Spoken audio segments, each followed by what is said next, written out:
Dépendamment de où vous vous trouvez, enregistrement à nouveau est là. Du moment que vous vivez avec le couple psoriasis. Bon, parfait. Il y a donc ici quelque chose pour tout le monde, en fait. Et on va commencer avec un dermatologue qui va vous parler du psoriasis et de comment le psoriasis est relié en fait avec des autres choses, car le psoriasis ne vit pas tout seul, malheureusement. Il y a aussi des autres problèmes qui vont avec. Il faut maintenant les combattre tous, et c'est ça qu'on fait. Et, et c'est pour ça qu'on a amené nos experts, des experts qui vont parler aussi du côté psychologique de ces questions, des stratégies sur comment on peut vivre, bien vivre même. Après quoi, il y a aussi une présentation qui a été enregistrée par la Fédération internationale sur le psoriasis pour parler de ce qu'il se passe et la question de la santé mentale. Et pas seulement que ça, car on est là aussi pour améliorer toute la question, faire du progrès de ce côté. Je vous invite maintenant à, à venir, rappelez-vous, la prochaine fois qu'on se rencontre, car on va à nouveau vous donner une indication sur cette question de la santé mentale quand on vit avec le psoriasis. Il y a aussi des gens qui vivent, mais il y a aussi des gens qui travaillent avec le psoriasis. Ça aussi, c'est très important. Ça aussi, ça va être discuté. Suivez-nous donc. Et maintenant, je vous remercie à nouveau et je cède le micro à la toute première personne. Mais tout d'abord, sa biographie. Dr. Lovegrove a été à l'Université de Toronto. C'est là qu'elle a obtenu aussi bien le diplôme de médecin que celui de doctorat de recherche. Elle est toujours là, où elle fait maintenant de la recherche. Fiona, maintenant, elle a aussi une clinique indépendante ici en Ontario, et son intérêt est vraiment la dermatologie. Elle regarde au traitement innovateur. Elle est aussi une prof où elle enseigne non seulement aux étudiants, mais aussi aux gens qui sont en train de faire de la pratique à l'hôpital et dans les cliniques. Ça va être quelque chose d'intéressant, très intéressant. Merci beaucoup. Veuillez donc remercier le Dr. Lovegrove. Merci bien pour cette très gentille présentation, Antonella. Et je veux maintenant ouvrir ce webinaire. Je suis aussi là avec mes collègues. Je vais vous donner une idée de comment on peut bien vivre en dépit du fait qu'on vit avec le psoriasis. Allons-y. Bien. Ce dont je parlais ce soir, c'est que je vais vous donner une présentation du psoriasis. C'est quoi cette maladie et comment est-ce que ceci a un effet sur la vie des gens? Je vais discuter aussi de la question de la santé mentale pour les patients. Je vais vous parler aussi des options qui sont là et quels sont les objectifs pour les traitements quand on a cette maladie. Finalement, je vais aussi regarder quel est le rôle, mon rôle à moi, et de ce que je fais avec les patients et de comment je peux les aider. Et aider non seulement eux, mais vous aussi. Le psoriasis, c'est qui, quoi, comment?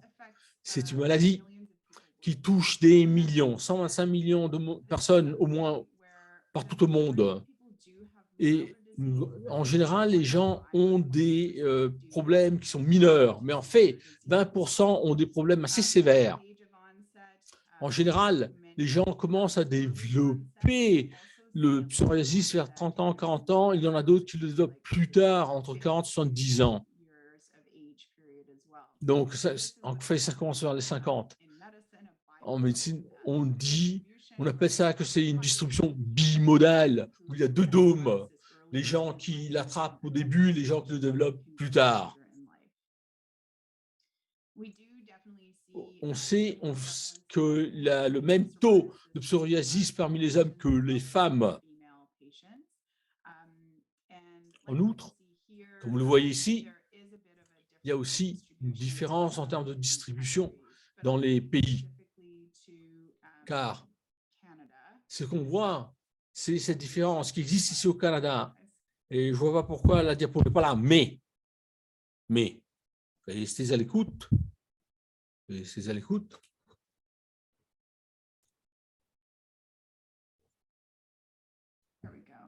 Nous y voilà. Le Canada. Le psoriasis au Canada touche plus ou moins 1 million de personnes. On sait, en fonction d'études faites en Ontario, il y a quelques années, qu'environ 2,5% de la population ont le psoriasis. En outre, on sait qu'auparavant, c'était un peu moins de 2%, mais on a remarqué qu'il y a eu cette prévalence qui a augmenté lors de ces dernières années, dans les 15 années depuis le début de l'étude jusqu'à la fin de l'étude, ici au Canada. Le psoriasis, ça ressemble à quoi? Probablement, vous vivez déjà avec le psoriasis, vous avez des membres de la famille qui vivent avec le psoriasis. Donc, en général, vous avez une idée de ce à quoi ça ressemble. Il y a donc, c'est une maladie qui est inflammatoire et qui est médiée au niveau chronique par le système immunitaire. Et on va vous en parler par la suite. Voici une photo typique d'un patient qui a le psoriasis.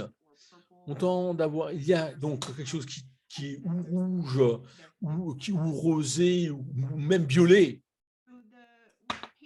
Ce qu'on voit aussi, c'est, enfin, ce n'est pas tous, mais il y a de nombreux patients qui ont ce genre de symptômes, c'est-à-dire que tout d'abord, ils disent « Aïe, aïe, aïe, c'est pas bon ça, parce que regardez à quoi je ressemble maintenant avec ce psoriasis partout, parce qu'il y a des gens qui maintenant vont leur rattacher des stigmatas. » En outre, quand les gens voient ça, ils pensent que il y a cette stigmatisation qui peut être même au niveau de toute la société. Et il y a d'ailleurs des commentaires qu'on entend dans ma clinique.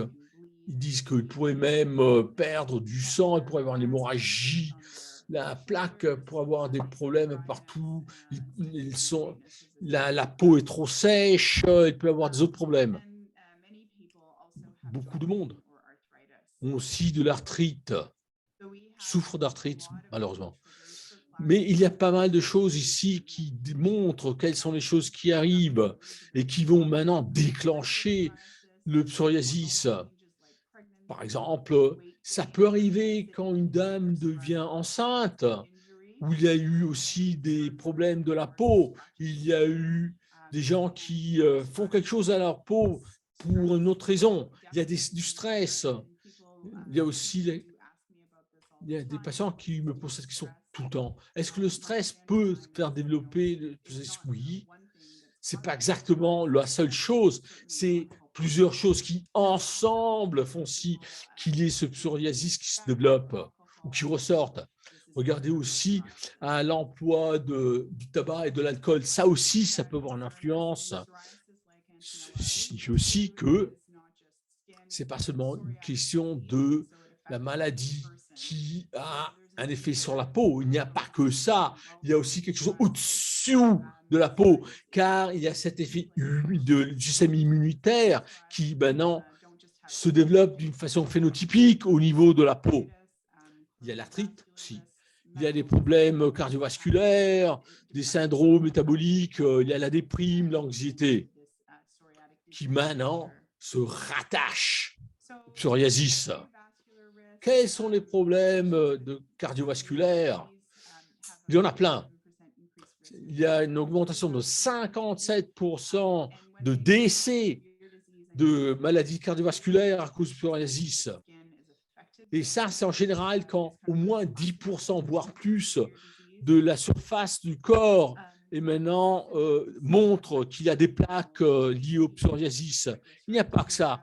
Il y a aussi des problèmes avec trop de glycérides.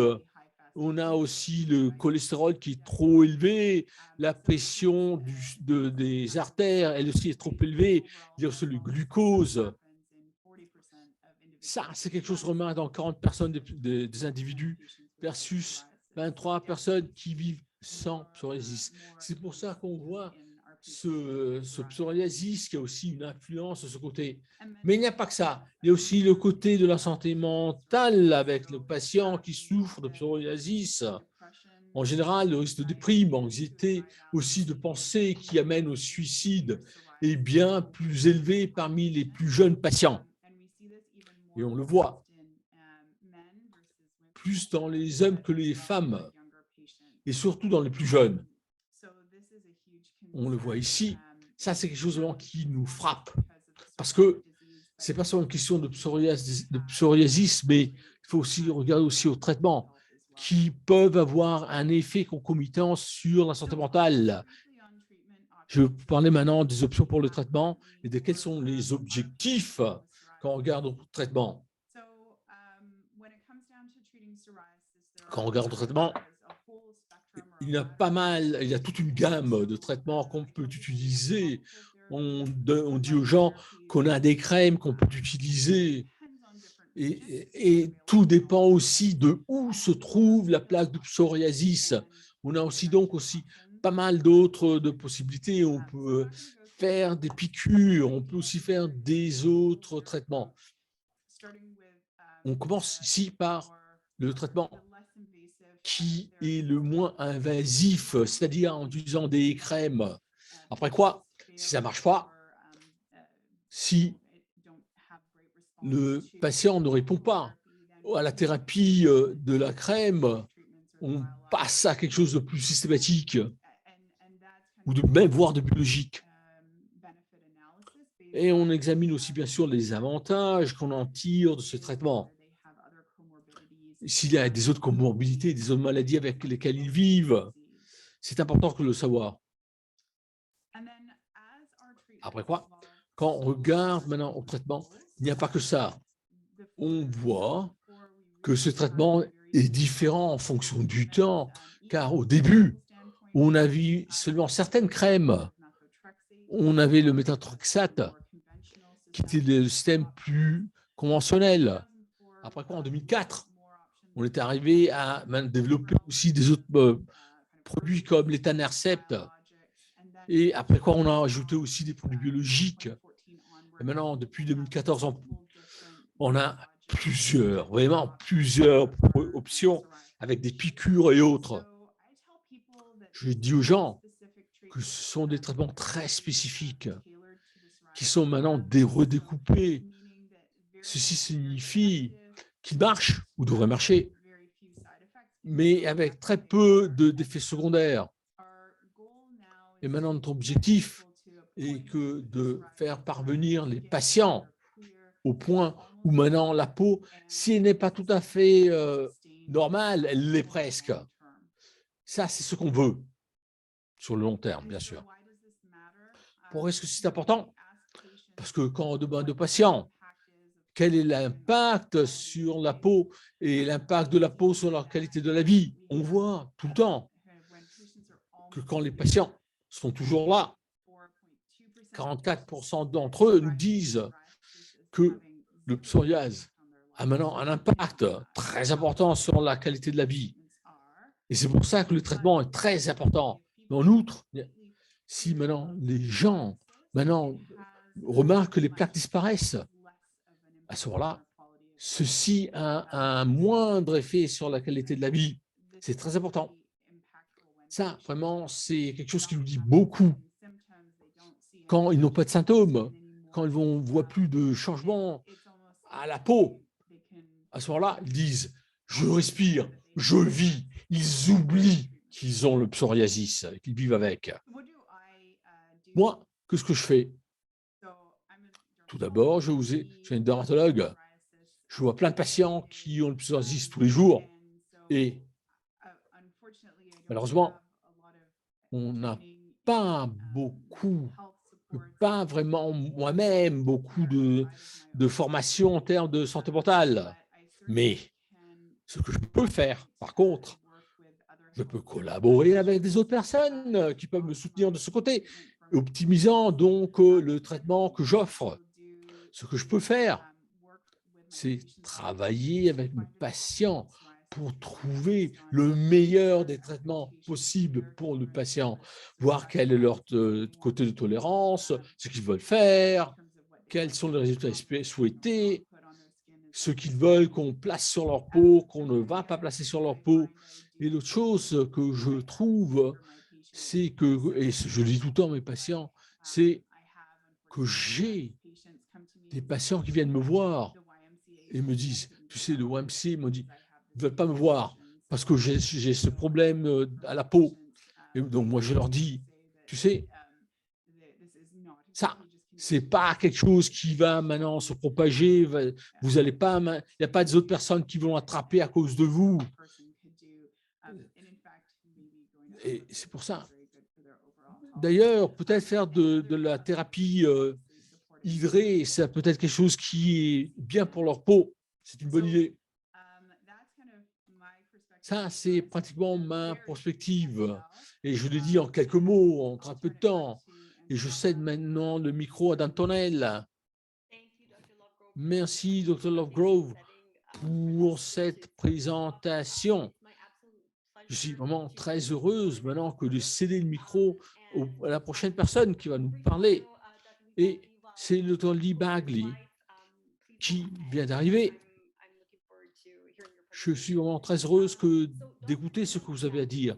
Le docteur Dina Lee Bagley est quelqu'un qui regarde maintenant la question du comportement de façon telle qu'on puisse utiliser des capacités pour pouvoir aider les patients d'une façon qui sera durable. Elle travaille donc avec les personnes, surtout d'une façon qu'on puisse maintenant regarder au changement, regardant à comment on peut utiliser le tout grâce à cette question du changement du comportement.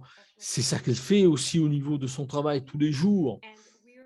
Et on est très heureux de l'avoir ici ce soir quand on va vous parler de la question de vivre avec la maladie, les maladies psoriatiques. Merci bien pour être des nôtres. Merci beaucoup pour m'avoir invité. Je suis en fait quelqu'un qui s'occupe de la santé, je suis psychologue qui s'occupe de la santé des personnes. Comme vous l'avez entendu, je fais de la recherche dans la faculté de la médecine sur la question du changement du comportement et pour aider aussi les gens au travail avec ce que j'ai à offrir. Bien, regardons maintenant au lien entre le cerveau et le corps. On pense à cette division entre la santé mentale et la santé corporelle. Ce n'est pas quelque chose vraiment qui tient. Cette division n'est pas bonne. Le fait est que le cerveau et le corps, c'est la même chose en fait. Ils sont intégrés l'un dans l'autre. Bien que nous ayons fait cette différence entre la santé pour le corps, la santé pour le cerveau, ce n'est pas comme ça que ça marche. On sait qu'il y a des facteurs psychologiques qui vont maintenant avoir un effet sur le corps. On le sait, car tout ça est intégré. C'est pour ça que souvent, je vois des gens qui me disent, tu sais, est-ce qu'il y a quelque chose qui est dans ma tête? Et rien que là. Non, non, non, c'est pas comme ça. Toute chose pour laquelle vous avez l'expérience va passer par le cerveau. Vous voyez seulement parce que ça passe par le cerveau, autrement, vous ne voyez rien. Et une façon qu'on comprend cela, on peut utiliser le tout pour maintenant vivre mieux.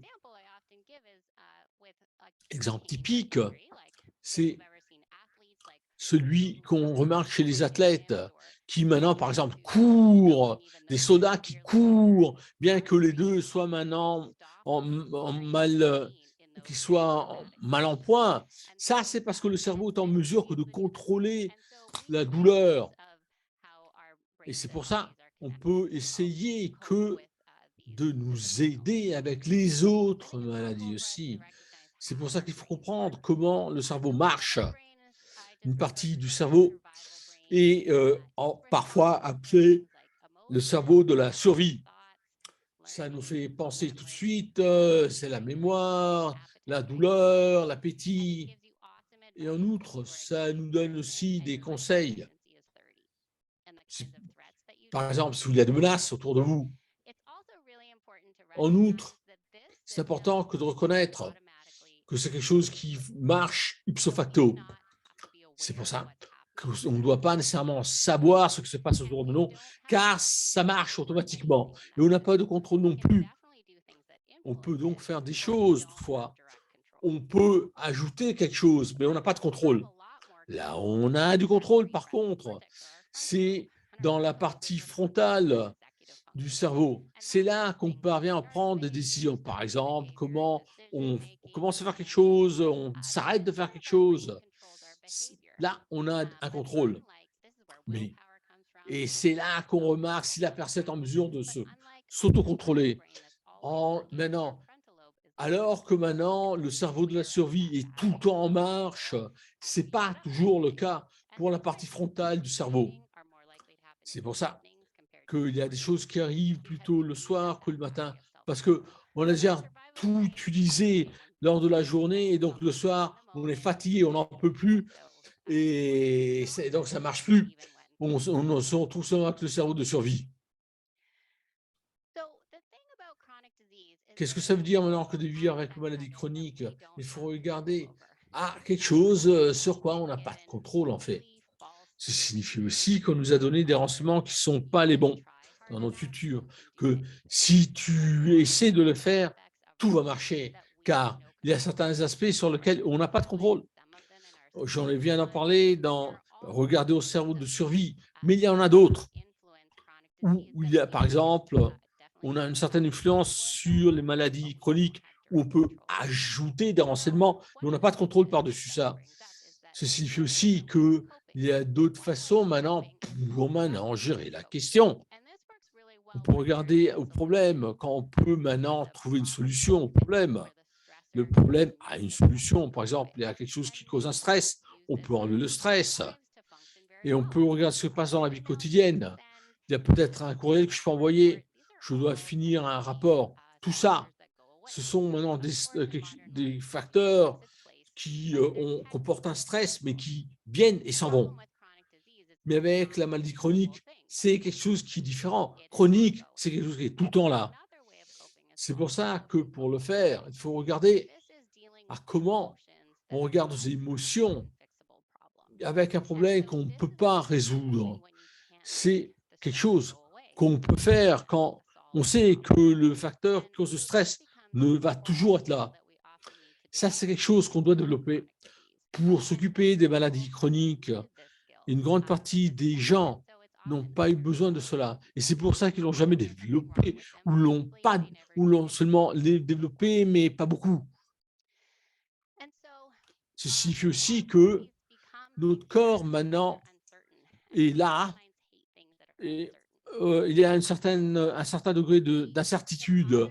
Et en général, on n'aime pas ça. On essaie que d'avoir le contrôle. On peut aussi penser à comment on peut gérer la question. Mais ça, c'est vrai aussi dans la vie en général. Depuis la pandémie, oui, il y a plein d'incertitudes, n'est-ce pas? Vous l'avez vu, ça ne marche plus comme ça marchait auparavant. Il y a de nouveaux facteurs qui causent du stress. Et ça, c'est quelque chose maintenant qui est là et qui va user la pile qu'on a dans la partie frontale du cerveau. Nous tous, on est fatigués parce que la vie continue de nous envoyer du stress à droite, à gauche et ailleurs. Il y a donc le fait qu'on ne peut pas contrôler le vent, mais on peut l'utiliser pour faire quelque chose avec. Pareil avec ça. Donc, il faut voir si on est en mesure maintenant que de gérer la maladie chronique. Donc, plutôt que d'essayer de contrôler les choses, il faut comprendre comment on peut utiliser la maladie chronique. Voici par exemple un exemple. On arrive en retard à une réunion. Il y a une réunion qui est toujours là, tout le temps, tout le temps, tout le temps, même heure. Et à un certain moment, la semaine dernière, il y avait un trafic fou. pour une raison pour laquelle qui était inattendue. Et moi, je me suis dit, aïe, aïe, aïe, je vais être en retard à cause du trafic. Et mon cerveau essayait de dire, est-ce que tu n'as pas regardé Google? Prends une autre route, essaie de ce côté-ci. Mais tu sais, on ne peut pas tout contrôler, on ne peut pas tout prévenir. Mais au lieu que de faire ça, on peut faire autre chose. On peut comprendre, on se dit, OK, oh, je vais être en retard, ça va arriver, ça arrive. C'est pour ça, ce que j'ai fait, j'ai mis l'application pour la méditation, ce qui a fait que quand je suis arrivé à la réunion et j'étais en retard, j'étais calme, donc j'ai pu travailler normalement, autrement que j'arrive là, je suis surmené, je ne sais pas quoi faire, j'arrive à la réunion, je ne vais rien faire non plus parce que j'étais stressé. Au moins, j'ai pu utiliser ce qui restait de la réunion, de la façon pour laquelle j'ai géré, parce qu'on est là, on est en mesure d'utiliser le problème. Parfois, même si on essaie de faire de notre mieux, ça ne va pas marcher.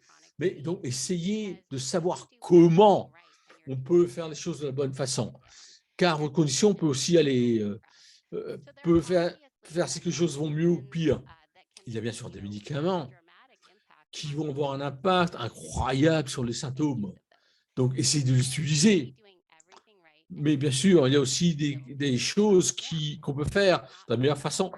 Mais ce que vous êtes en train de faire ne va pas toujours marcher. Ce n'est pas à cause de vous, ce n'est pas à cause de ce que vous avez fait, c'est parce que vous n'avez pas de contrôle sur comment maintenant la maladie réagit. C'est pour ça que quand on pense maintenant dans l'investissement de votre santé et on regarde à la maladie chronique, c'est important. Il faut que ce soit relié avec les valeurs. Les valeurs sont qu'est-ce qui est important pour vous? Par exemple, qu'est-ce que vous voulez démontrer aux autres personnes? Comment on veut maintenant contribuer au monde? Comment on veut se relier au monde? Et il faut donc voir, démontrer qu'est-ce qu'on veut montrer aux autres. À ce moment-là, on essaie maintenant de nous motiver nous-mêmes. Et même s'il y a des choses qui marchent bien, ça ne va pas causer un vrai changement de comportement car il va rester là par la suite, va être modifié, mais sur le court terme. Regardons ce qui se passe. Par exemple, j'ai un client qui était là, tu es en Alberta, il a vu les chevaux, il était tout content. Et si maintenant, vous voulez que le cheval, maintenant, va maintenant trottiner, vous pouvez aller là et poum, lui infliger des coups et blessures avec un bâton. Ça va marcher. Mais vous pouvez aussi motiver le cheval avec des carottes. Et avec la carotte, le cheval va s'approcher de la carotte pour pouvoir la manger. Donc, mais ça, que ce soit l'un ou l'autre, vous n'allez pas vraiment changer le comportement du cheval. Ce que vous voulez, oui, ça va avoir un effet, mais pas durable. Mais vous voulez maintenant quelque chose de durable. Et ça doit être quelque chose qui va engendrer une motivation sur le long terme. Par exemple, je veux aller faire de l'exercice. En fait, non, vraiment, non, il y a plein d'excuses pour ne pas y aller. Une meilleure question est, tu veux aller tu veux aller faire de l'exercice ou bien tu vas le soir rentrer à la maison, ou même pas rentrer à la maison, mais être à la maison, et tu vas gueuler à tes filles, à tes enfants. Ça, c'est la vraie question, parce que si tu passes par la salle de gymnastique, à ce moment-là, tu vas être fatigué, tu ne vas pas être en mesure que de gueuler à tes enfants. C'est pour ça que, qu'est-ce que tu vas faire quand tu vas investir dans ta propre santé? Comment est-ce que ça va t'aider avec ce qui est important pour toi? Toutes les choses sont importantes pour toi. Ça, maintenant, ça va te relier. Et il faut se relier, faut relier tout ça à ce qui est important pour toi, à tes valeurs. Bien, une fois que vous l'avez compris, vous devez à ce moment-là continuer à investir. Mais ça, c'est vrai pour les valeurs aussi, n'est-ce pas? Vous voulez être quelqu'un de bien. J'étais vraiment très gentil il y a plein d'années. Et c'est quelque chose que vous voulez garder. Vous êtes dit, ça c'est bien, je veux garder ça. Et donc, parfois, vous savez, à ce moment-ci, dans la vie, les gens disent que Les gens sont fatigués, ils n'ont même pas tout d'espoir. Et ça, c'est vrai aussi avec la maladie chronique. Ils disent, ah, ça continue, vous savez, je fais ça et je dois le refaire. Donc, il faut regarder maintenant à quel est le résultat auquel on s'attend. Mais il n'y a pas que ça. Il y a aussi l'espoir qui dit que on croit dans ce qui est possible. C'est-à-dire que tout est en train de s'effondrer autour de moi. Mais si maintenant je regarde aux choses d'une certaine façon, peut-être ça peut marcher de cette façon-là. Mais par contre, il faut regarder ce qui est possible, quelque chose qui, à l'avenir, il va y avoir une solution, une façon grâce à laquelle les choses vont marcher, qui vont rendre le monde meilleur. Et ça, c'est vrai aussi pour une maladie chronique. Pensez-y. Quand on regarde ce qui s'est passé lors de la pandémie, et maintenant, ça s'est matérialisé. Regardez à la médecine sur longue distance, la télémédecine. Je fournissais de mon aide et on n'avait pas le droit de regarder aux gens à distance. Mais maintenant, avec la pandémie, oui, on pouvait le faire. Donc, il fallait croire à la possibilité qu'il y avait des choses qu'on aurait pu faire d'une façon différente à celle qu'on voyait tout le temps. Et c'est pour ça qu'il faut penser qu'il y a cet espoir en quelque chose d'autre. Rappelez-vous aussi que c'est possible que de vivre une vie qui ait une signification, même avec une maladie chronique. Ça peut être pas quelque chose à quoi on pense maintenant. Vous devez peut-être vous adapter et changer quelque chose. Vous devez toutefois avoir cette possibilité que de regarder aux choses avec un autre œil. Ceci signifie aussi que, oui, on est fatigué, c'est vrai, ça arrive à tout le monde. C'est quelque chose qui, tu sais, je ne peux plus rien faire maintenant, j'en ai ras-le-bol, je suis tanné, mais il faut aussi regarder au fait qu'on est en train vraiment, qu'il faut utiliser ça pour se réactiver, se relier une nouvelle fois.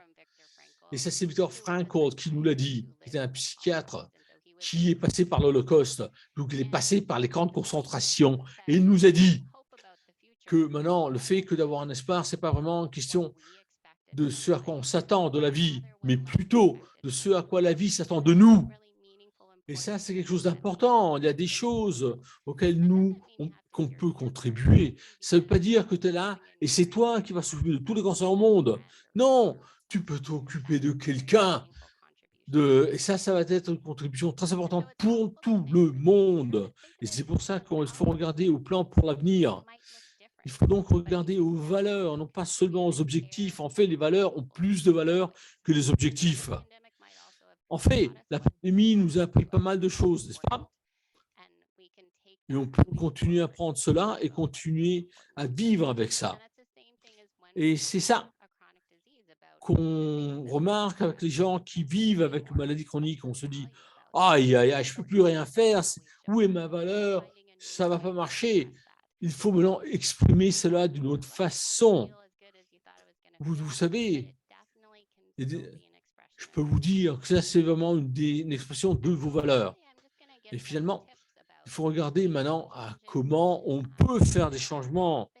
S'il y a des comportements en termes de santé que vous essayez de changer, il y a aussi des sciences, si vous voulez, qui peuvent vous aider et rendre des objectifs plus proches. Une stratégie pour avoir des objectifs qui vont mieux marcher, c'est que de trouver un objectif qui est relié à un comportement. Par exemple, une motivation, un sentiment. Par exemple, aller faire de l'exercice ou manger de la salade. Et tout ça, c'est quelque chose qui est contrôlé par la partie de survie du cerveau. Vous n'avez pas de contrôle, mais à ce moment-là, vous avez quelque chose que vous pouvez contrôler. Vous pouvez le contrôler avec la partie frontale du cerveau. Ce n'est pas quelque chose d'illimité, mais il y a un certain degré de contrôle. C'est pour ça, si on veut choisir quelque chose, choisissez le comportement. Même si le cerveau de survie n'est pas nécessairement d'accord avec vous. Par exemple, je suis sur un sofa, vous vous levez et hop, vous sortez par la porte et vous faites un peu d'exercice. C'est pour ça que le fait que vous allez maintenant prendre un changement de comportement, ça va vous aider beaucoup. En effet, ce signifie aussi qu'il faut avoir aussi un objectif dans lequel vous pensez que vous allez réussir et vous pensez que ça va marcher à 90% au moins. Pourquoi? Parce que si ça commence à marcher, vous allez continuer à réussir. La réussite engendre les réussites suivantes. Pour maintenant, et quand je vous parle maintenant de la réussite, vous voulez faire davantage. Rappelez-vous de ça. On a maintenant aussi une pile qui est là, mais elle est limitée. Elle est dans le cerveau frontal. Et maintenant, il faut voir comment vous allez maintenant utiliser cette pile. À ce moment-là, vous devez penser aussi, est-ce que je suis en train d'utiliser la pile de la bonne façon? Car il y a peut-être des autres choses qui sont plus importantes pour vous, car il y a des choses que tout le monde peut faire. Il faut donc regarder à la batterie de la partie frontale du cerveau. Et à ce moment-là, assurez-vous, quand vous commencez quelque chose, que la pile a assez d'énergie en elle pour que vous puissiez faire le travail. Je vous rappelle par exemple que je vous rappelle qu'il faut regarder à l'objectif. On va utiliser plein de piles pour nos objectifs et ça a marché avec la pandémie. Après quoi, vous devez choisir maintenant de ne pas penser à un éléphant rose. Vous allez penser à des éléphants roses. Même si je vous ai bien de vous dire, ne pensez pas à cet éléphant rose. Le plus, c'est de ne pas penser à quelque chose. Ça, le truc que vous essayez auquel vous essayez de ne pas penser est devant vos yeux, devant votre cerveau. Et c'est pour ça que maintenant, vous dites, il ne faut pas maintenant placer des objectifs devant vos yeux. Et paf, vous allez avoir ces objectifs devant vos yeux. Si, par exemple, vous dites, je ne veux pas utiliser du sucre, qu'est-ce que vous allez faire? C'est quelque chose qui va être toujours devant vos yeux à ce moment-là. Je dis, non, non, non, je ne vais pas penser à ça. Ça va toujours être devant vos yeux. Après quoi, il faut aussi maintenant regarder au progrès que vous faites. Si vous avez maintenant des objectifs à 90%, le cerveau de survie va essayer de vous dire « Ah, c'est pas important, ça sert à rien, c'est pas ça. » Non, il faut que maintenant vous allez tracer tout ce qui a été fait et remarquer quel progrès a été fait. Il faut qu'il y ait quelque chose qu'on peut faire, qu'on peut le faire et non seulement, mais aussi l'observer, le mesurer. Vous allez parvenir au moins aux 90% de l'objectif. Après quoi, finalement, il y a parfois des rechutes. Il faut donc planifier pour les rechutes. Ça, c'est la vie. C'est comme ça que ça marche. C'est pas qu'on essaie de vous bloquer. Non, c'est pas ça. C'est la question. Le problème, c'est pas qu'on tombe. Le problème, c'est les gens qui vont pas se relever. Il faut donc planifier pour se relever, car tout le monde va tomber. Mais il faut se relever. C'est ça. Car ça marche. Comment? On peut, par exemple, oublier ce qu'on doit faire. Pourquoi? Parce que vous voudrez avoir quelque chose qui va maintenant nous rappeler quoi faire. La question de se relever après être tombé. Rappelez-vous de ça. Et ça, c'est vraiment la chose la plus importante. Quand on dit que je suis là, je continue de faire la chose. Si ça ne marche pas, je continue. Je ne lâche pas. Il faut être aussi gentil envers nous-mêmes. Et ce signifie aussi que ce criticisme vient de notre cerveau de survie. Vous ne pouvez pas maintenant oublier de faire certaines choses, mais si maintenant vous allez regarder au carburant, vous allez remarquer que vous avez un cerveau qui est en train d'être incendié car il y a trop. Et personne n'est parfait. Tout le monde fait des erreurs, tout le monde va foirer à un certain moment. Et nous, on va maintenant répondre de façon qui est gentille. Ça va vous donner davantage d'énergie dans la pile frontale. Et finalement, regardons aussi au fait que pour maintenant recharger la pile, ce que je dois faire, c'est qu'il faut s'assurer qu'on est en train de le faire. Pensez, par exemple, à combien de fois vous allez recharger le téléphone. C'est pour ça que quand on recharge quelque chose, il faut à ce moment-là avoir davantage d'énergie qu'auparavant. Il faut manger d'une façon qui est saine, s'assurer qu'on ait assez de liquide, ainsi de suite. Mais il y a aussi des différences qui sont individuelles. Pour quelqu'un qui est un peu timide, c'est une chose. Quelqu'un qui ne l'est pas, c'est quelque chose d'autre. Pour une personne, marcher pendant 10 minutes, c'est bon. Pour quelqu'un d'autre, peut-être il faut marcher 6 heures avant que de parvenir quelque part.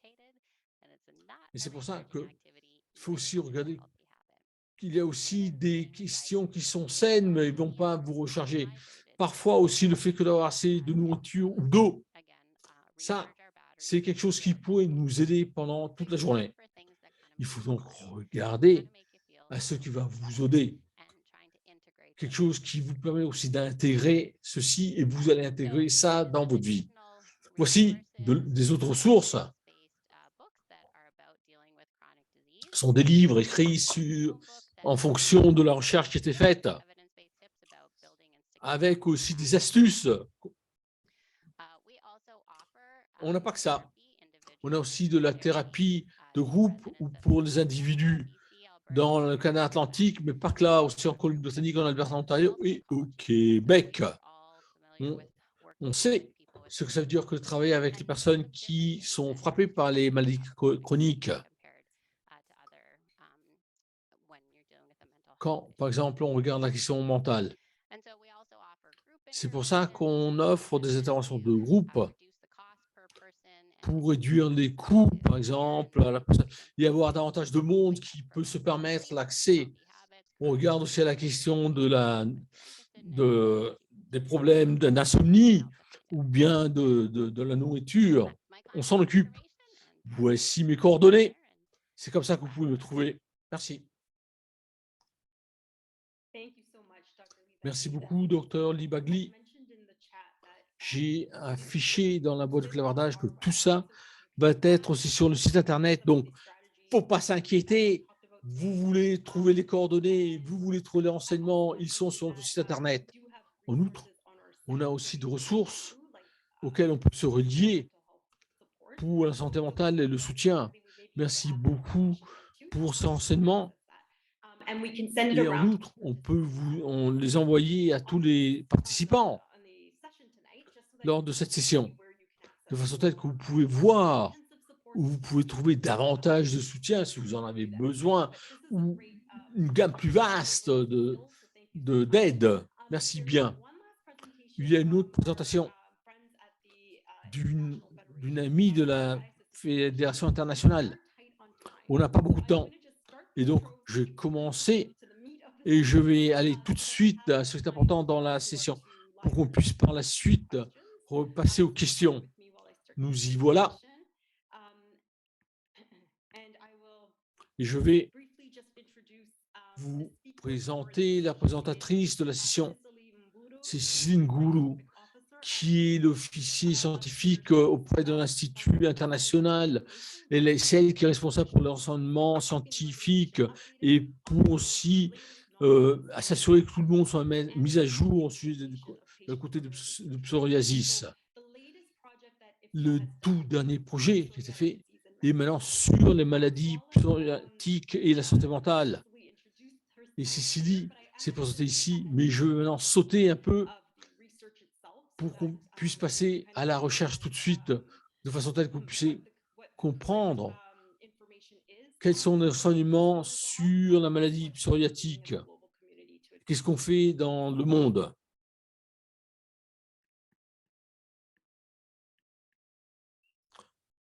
Désolé, on n'entend rien. Désolé, on n'entend rien. L'interprète n'entend rien. Il se peut que la personne soit en train de... Enfin, ses lèvres sont en train d'indiquer qu'il est en train de parler, mais l'interprète n'entend rien. Et je vois aussi qu'il y a des commentaires dans la boîte du clavardage qui indiquent que je ne suis pas le seul. Donc, désolé, mais je sais qu'il y a un son parce que vous m'avez filé une copie de la présentation et donc j'ai déjà vu la présentation il y a quelques heures. Mais il y a un problème technique. Donc, il semble qu'il n'y a pas de son ici. Et ça, c'est problématique, puisqu'on n'a pas souvent, il ne reste que 10 minutes. Ce qu'on va faire, et il y a un problème avec le son ici, ce que je vous propose, c'est que d'utiliser ce temps pour les questions. Il y en a plein dans la boîte du clavardage. Après quoi, je vous envoie la vidéo comme suivi. Désolé, je ne sais pas pourquoi ça ne marche pas, parce qu'il y a un son, on l'a déjà entendu auparavant. À nouveau, regardez au temps, parce qu'on a déjà eu des présentations très belles, très bonnes. Je sais que vous avez plein de questions, il y en a déjà plein dans la boîte du clavardage. Une des questions qui est là, s'il y a déjà pas mal de questions, mais certaines sont très individuelles, où vous tout d'abord regardez aux questions plus générales, parce qu'il y a plus de monde qui va entrer un avantage. Et peut-être ça, c'est pour Dr. Lovegrove. Est-ce que tu utilises des autres alliés dans le monde de la santé, par exemple des gens qui s'occupent du système gastrique ou quoi? Qu'est-ce que vous utilisez comme des alliés? Très bonne question. Je n'ai pas une clinique multidisciplinaire, je m'occupe de psoriasis. En général, il y a aussi des groupes qui sont plus communautaires, plus basés dans l'hôpital, mais ce n'est pas que j'offre dans ma clinique. Je travaille avec des spécialistes dans ma zone, que ce soit rhumatologie, gastroentérologie ou autre, pour optimiser le traitement des patients qui passent par la clinique en fonction de du diagnostic. Et je travaille bien sûr avec chacun des patients en regardant les symptômes et on me dit quel est l'état du patient lors de la consultation. Après quoi, les aliments, ça c'est vraiment quelque chose de facile en fait, car en général la médecine traditionnelle n'a pas marché de ce côté. Et nous, on n'a pas de bonnes études qui montrent définitivement, en fonction des données, ce que les gens devraient manger ou ce qu'ils ne devraient pas manger. Tout le monde dit que tout le monde veut le savoir. Tout le monde me dit qu'est-ce que je devrais manger, qu'est-ce que je devrais éviter de façon quotidienne. Et moi, je voudrais vraiment leur pouvoir donner une réponse en fonction d'études, car je pense, et l'auteur de Bagley peut aussi le dire, que quand on regarde au bien-être de la personne d'un point de vue alimentaire, le régime est très important pour le développement, par exemple, du psoriasis, mais pas seulement de ça. Merci beaucoup. Et c'est un problème où on n'a pas toute l'équipe tout le temps. Le docteur Lee Bagley, est-ce que vous avez quelque chose à ajouter? Non, sans que non. Pour les gens qui sont toujours là, on a une session qu'on a fait il y a quelques années sur le régime alimentaire, le psoriasis, comme vous venez de l'entendre. Il n'y a pas vraiment de régime alimentaire qui va changer votre psoriasis, mais le fait est que la diététicienne qui a présenté a parlé de la masse des renseignements qui étaient disponibles sur le sujet. Rien que pour vous donner une idée où se trouvent les études. Vous pouvez aller regarder ce qu'on a donc sur le site Internet. Il y a autre chose aussi. Il y a une liste où vous pouvez parler à un diététicien, diététicienne. Ça, c'est une ressource pour tout le monde. Je pense qu'on va trouver ça dans toutes les provinces, ou au moins presque toutes les provinces. Et on peut inclure le lien pour ces diététiciens. Autre question qui a été affichée, c'est que, Dr. Lovegrove, vous avez dit on regarde de près le psoriasis. Et maintenant, est-ce que vous avez déjà remarqué dans la pratique, dans l'enseignement, est-ce que c'est quelque chose qui a changé? Est-ce qu'on est en train maintenant de faire quelque chose de différent? non seulement différent, mais quelque chose qui est comme une plaque tournante qui nous permet vraiment d'améliorer les choses. Est-ce que vous l'avez vu là où vous travaillez? Peut-être je commence par vous, docteur Lee Bagley, dans ton travail. Est-ce que vous avez vu que c'est quelque chose de plus courant? Moi, je pense qu'en général, la pandémie nous a aidés maintenant à souligner la question de la santé mentale. On sait que parfois, c'était quelque chose de très important et ils nous regardent toujours aux questions psychosomatiques. Et on le comprend. C'est vrai, c'est là. Il y a pas mal de ressources qui l'affichent. Surtout quand on pense aux gens qui ont été formés de ce côté. Mais il faut regarder maintenant comment on va incorporer tous ces outils psychologiques dans la pratique d'autres fournisseurs de services sanitaires. Car parfois, on ne peut pas trouver un psychologue, mais on peut trouver quelque chose où la psychologie a été insérée dans le système sanitaire. Et c'est pour ça qu'on peut utiliser ça, par exemple, pour avoir des équipes multidisciplinaires, aider les patients d'une autre façon, avec des équipes multidisciplinaires. Donc, ça, c'est l'espoir, mon espoir, que maintenant, les soins peut-être sont en train de s'effondrer, mais ça, c'est l'occasion pour maintenant remonter la pente et le transformer en des soins qui soient meilleurs. Merci. Quelque chose d'autre, Dr. Lovegrove? Oui, je peux vous dire qu'il y a eu un changement depuis quand j'ai fini. Moi, j'ai fini l'université il y a 5-6 ans. J'ai remarqué qu'il y a ce changement quand on regarde aux patients qui donnent les résultats. Il nous donne une autre perspective, l'idée maintenant du partage de la décision et de travailler aussi avec les clients pour trouver le meilleur des plans possible. Je pense qu'il y a donc un changement de ce côté. On est toujours là, on fait des interventions, on a plein d'options pour les gens. Mais à nouveau, quand on regarde aux patients, je pense qu'on peut avoir maintenant un investissement. Et ils sont là pour prendre la décision. J'ai vu ça. C'est quelque chose qui, selon moi, me donne beaucoup d'optimisme. Ouh là là, c'est une très belle façon que de répondre à la question. Car on n'a pas beaucoup de temps avec le docteur, n'est-ce pas? Le patient, que ce soit par téléphone, en personne ou par téléphone. Est-ce que vous avez des astuces à fournir? Surtout d'un point de vue clinique. Par exemple, le traitement ne marche pas, la personne n'est pas contente, car il y a un effet énorme maintenant. Est-ce que vous avez des astuces rapides pour que maintenant, pour ce qu'on peut faire avec un dermatologue, avec notre fournisseur de soins de la santé?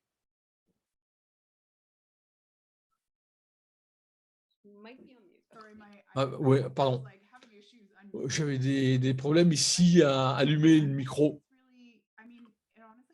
Vous savez, il faut regarder à ce qui est fondamental ici, c'est-à-dire, il faut être là, il ne faut pas être en retard, il faut prendre aussi les médicaments. Il ne faut pas être timide que de dire ce qui se passe. Et les gens, parfois, attendent la fin avant que de parler des vrais problèmes. Ce n'est pas bon.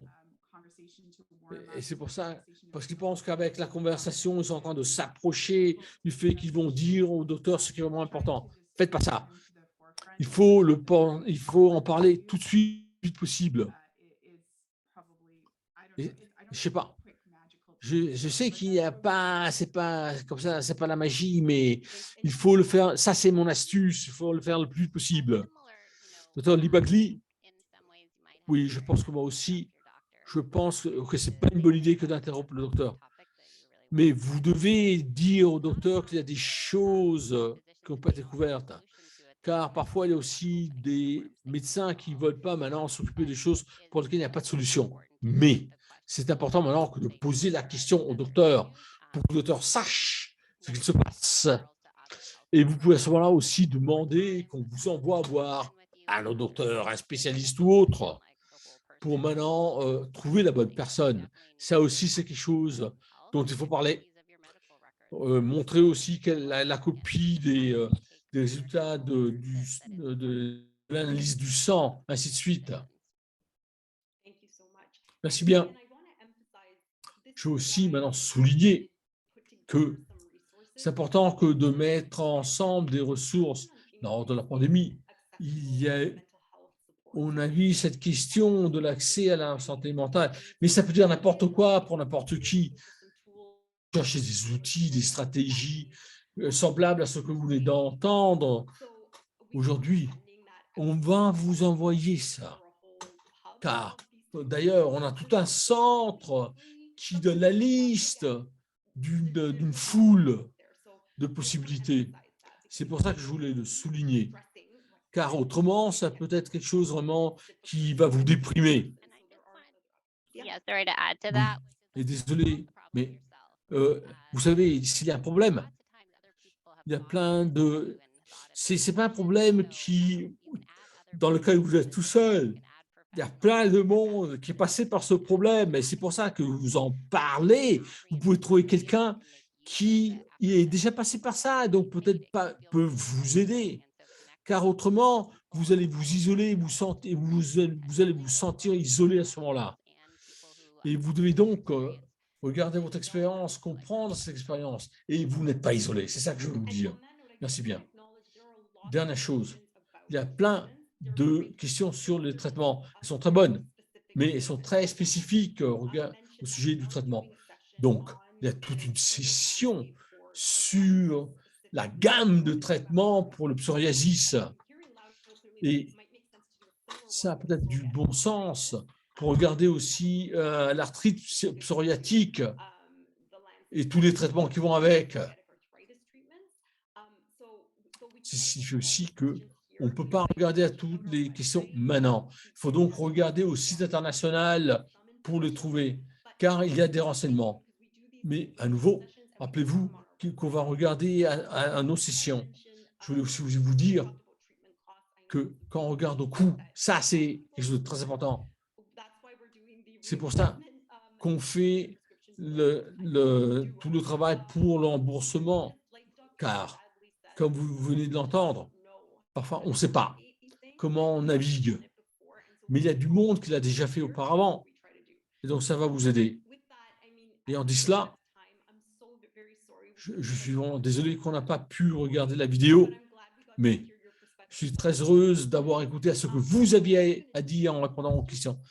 Aussi, toutes les questions, les aligner pour voir aussi qu'est-ce qu'on peut ajouter à ça en termes de valeur en fonction de l'enregistrement. Et finalement, je voulais remercier tout le monde et avoir participé, avoir partagé. Et ça, on va clore maintenant la session ce soir, mais il y en a d'autres. Et donc, regardez à tous les suivis et à toutes les autres ressources. Je ne peux pas vous remercier pour toutes ces astuces. Tu sais, je suis très contente que tu nous as donné des astuces. Et merci pour les ressources, pour aider nos patients. Merci bien. Merci tout le monde. Et en dit cela, la session est close. Merci.